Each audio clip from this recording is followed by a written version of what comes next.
Vamos para mais uma sessão do CC Mind Responde. Olá, tudo bem? Sou Átila Campos, aqui do CC Mind, diretor do Centro Cearense de Mindfulness. Muitas pessoas me perguntam o que é a terapia com Mindfulness. Tem uma propaganda lá, um curso de redução ou a terapia em 4 aulas, que geralmente eu faço aqui no CC Mind. E as pessoas vêm lá no WhatsApp e perguntam: mas o que é a terapia com Mindfulness? O que é um curso de Mindfulness?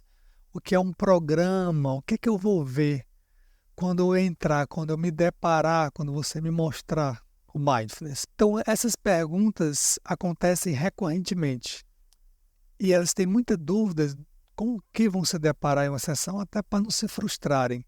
Vou tentar melhor explicar aqui para você o que é que você vai ver quando entra numa terapia com Mindfulness.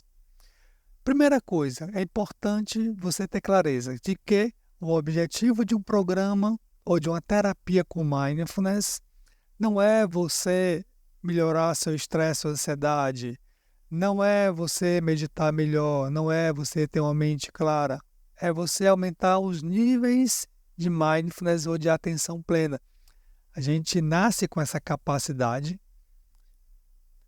e essa capacidade, com o tempo, ela foi depletada, ela foi diminuída. Ponto, é isso. Então, você não vai aprender a meditar, não vai aprender a relaxar, nada disso. Você pode chamar, então, também de programa de treinamento.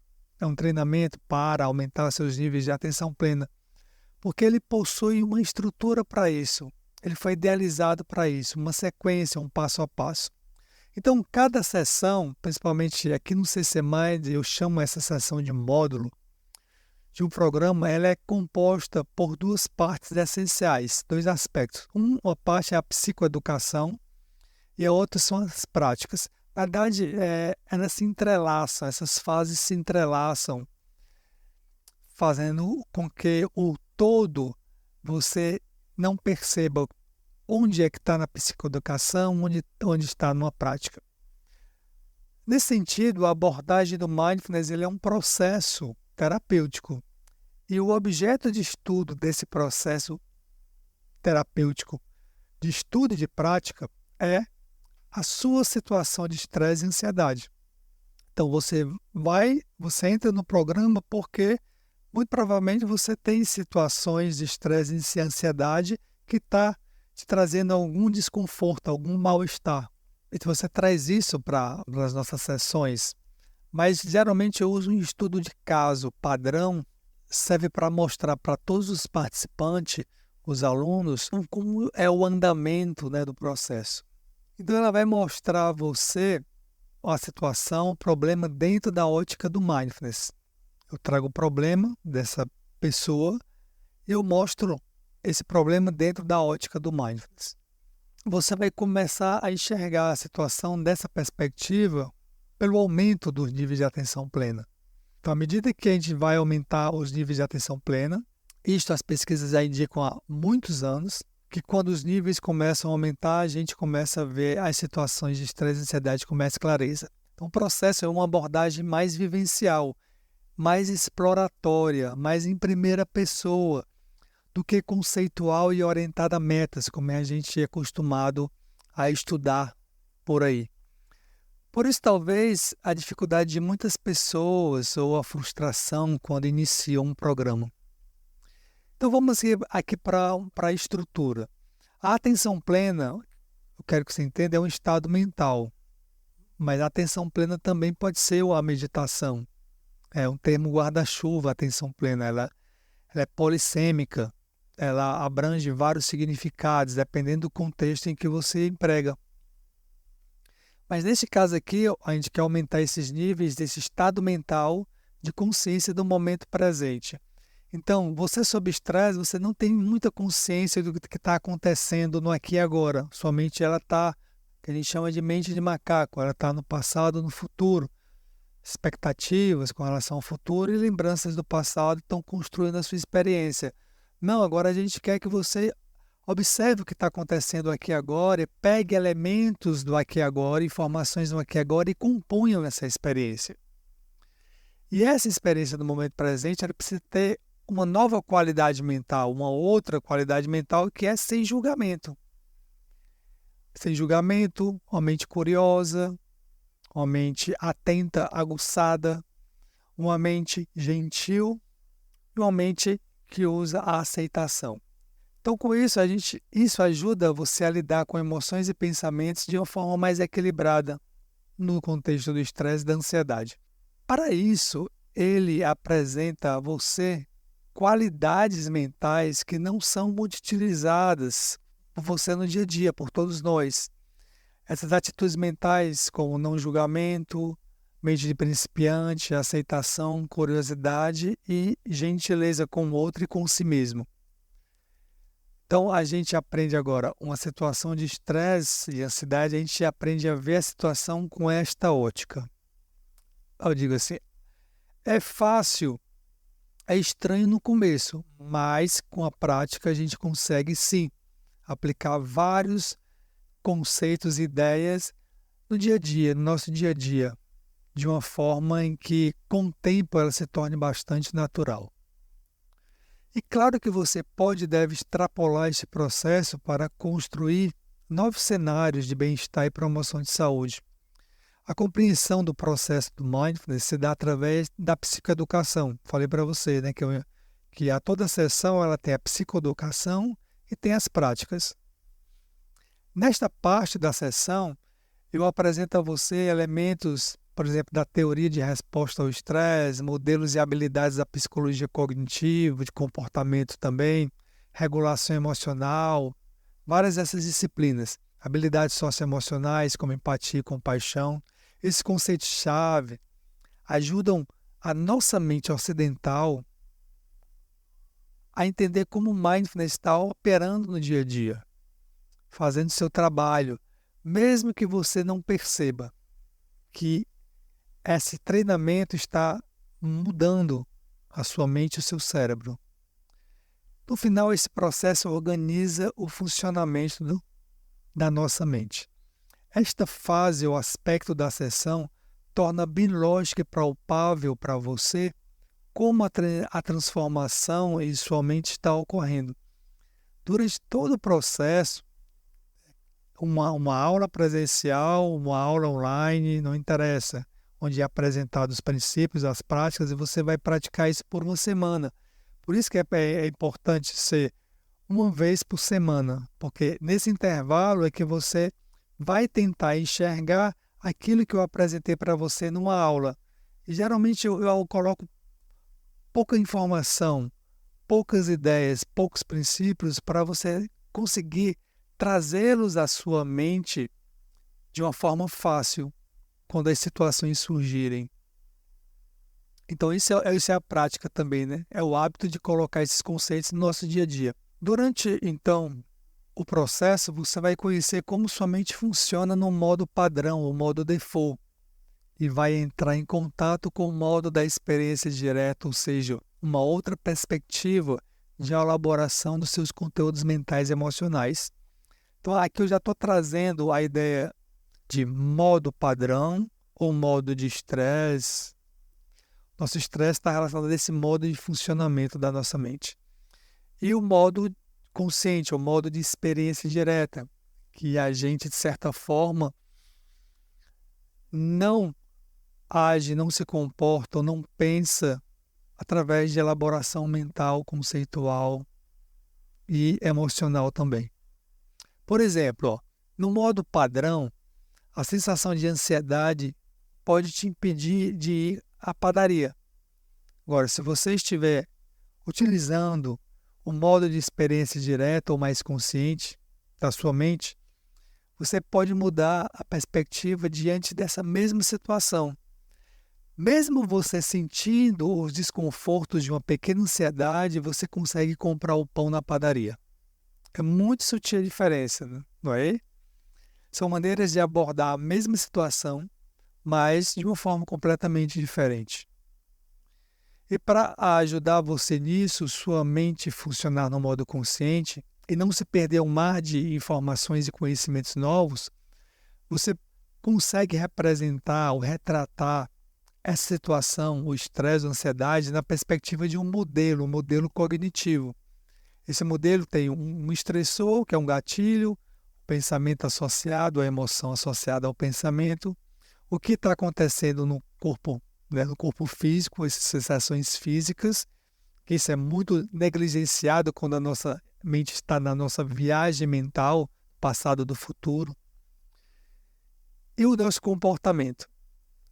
Então, diante desse estressor, como é que eu ajo?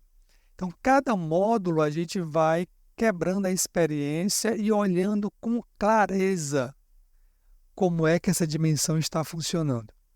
No livro seminal de Jon Kabat-Zinn, idealizador do MBSR, que é o Programa de Redução do Estresse, que é esse protocolo que eu uso, que é o MBHP, né, que é o Promoção da Saúde Baseada em Mindfulness da Unifesp, é derivado desse MBSR, ele está totalmente descrito no livro chamado Viver a Catástrofe Total, de Jon Kabat-Zinn, que foi o idealizador, foi publicado pela Palas Atenas. Então, o Jon Kabat-Zinn trabalha as experiências ou situações agradáveis e desagradáveis, como ele chama, através de planilhas. Mas ele não cita explicitamente que este é o modelo cognitivo, o modelo da terapia cognitivo-comportamental. Então, cada módulo, cada encontro aqui do CC Mind vai ajudar você a identificar padrões de pensamentos, estressores, sensações físicas e emocionais e os seus comportamentos derivados disso, de uma forma isolada, uma dimensão isolada ou uma dimensão conjunta, como uma se influencia a outra. Que elas contribuem, sim, elas estão por trás, elas são fundamento dos sintomas de estresse e de ansiedade que atormenta os seus dias. Então, isso ajuda você a integrar corpo e mente de forma positiva na resposta aos desafios do estresse e da ansiedade com mais consciência. Tá, tudo bem, professor, mas como é que esse processo ocorre? O que é que eu tenho que fazer? Que táticas, que ferramentas ou estratégias o senhor utiliza e aplica para causar esta reorganização na estrutura do meu cérebro e no funcionamento da minha mente? Bom, a gente vai fazer essa transformação, promover essa transformação através de estratégias propostas no programa, que são práticas formais, práticas informais e a psicoeducação, a aplicação dos princípios ou conceitos-chave da psicoeducação no seu dia a dia. As práticas formais são as meditações. Pronto, aí você vê o porquê que você quer meditar. Então tá aqui. Esse aspecto da sessão, esse tempo, esse momento da sessão é para você.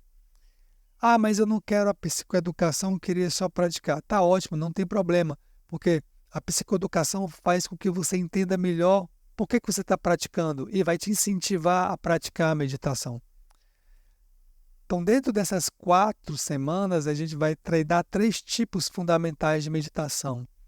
As concentrativas, as de foco aberto, ou Mindfulness per se, que no livro Mindfulness e Psicoterapia, do Christopher Germer e outros colaboradores, ele já define as meditações que dentro de uma intervenção de Mindfulness. E a terceira, então, concentrativas, Mindfulness per se, e a terceira são as meditações de bondade amorosa, as meditações compassivas. Então, afinal, para perceber sua experiência interna, experiência em primeira pessoa, você precisa estar com uma atenção bem aguçada, saber sustentá-la, controlá-la, para ver o que é importante dentro da situação. Então, por isso que a gente trabalha esses 2 elementos do Mindfulness, que é a regulação da atenção e um olhar para a nossa experiência que é chamado de insight. Mas esse é tema para outra nossa conversa. Então, qual dimensão merece mais atenção neste momento? As práticas formais, elas vão mostrar isso para a gente. Vão deixar isso claro para a gente. Práticas informais. Eu adoto, então, essas atitudes mentais que eu começo a fomentar nas meditações, atitudes mentais que eu já falei anteriormente, de não julgamento, de aceitação, de curiosidade, da mente de principiante, de autogentileza e de gentileza, eu começo a nutrir essas atitudes mentais e tentar colocá-las dentro de experiências repetitivas e principalmente braçais, manuais, no meu dia a dia, as atividades comuns do dia a dia. São qualidades do modo mental da experiência indireta ou consciente. Entenda que são diferentes das qualidades mentais do modo padrão da mente funcionar, do modo de estresse da mente funcionar. E o terceiro ponto dessa prática, dessas estratégias, são a aplicação dos princípios ou conceitos-chave no dia a dia, que é a aplicação da psicoterapia, da psicoeducação, de que falei anteriormente. Então, como está o seu nível de atenção plena? Você vai ter um nível de atenção plena no começo do curso. Às vezes eu peço para você preencher um questionário com uma escala de atenção plena. Então você consegue ver, e é importante, é bem interessante isso. Se você também não quiser preencher, não tem problema. Mas é interessante porque a gente consegue numericamente, quantitativamente perceber o efeito, né, da terapia, do programa que você fez dentro dos níveis de atenção plena. Então, no final da terapia, do curso, do programa, como você quiser chamar, você verá se esse treinamento te ajudou a aumentar os níveis de atenção plena. Provavelmente, então, se você não vi quantitativamente se aumentou ou não me interessa, mas qualitativamente, como é que eu percebo se aumentando os meus níveis de atenção plena, minhas situações, meus momentos, minhas crises, desconfortos de estresse e ansiedade vão reduzir. Por quê? Se os desconfortos de ansiedade e estresse serão reduzidos, as frequências, as crises serão mais espaçadas e os sintomas menos intensos. Então, vamos experimentar uma terapia com Mindfulness, um curso de Mindfulness. Vem fazer aqui no CC Mind um programa comigo. Eu espero que tenha te ajudado a entender melhor como é o processo de atenção plena, o que é que você vai ver no dia a dia, né, numa sessão mesmo, o que é que você vai ter que praticar no dia a dia para aumentar esses níveis, como é que o Mindfulness funciona. Se tiver mais dúvidas, por favor, coloca aqui nos comentários, manda para ver que eu respondo. Grande abraço, até a nossa próxima conversa, até o nosso próximo podcast.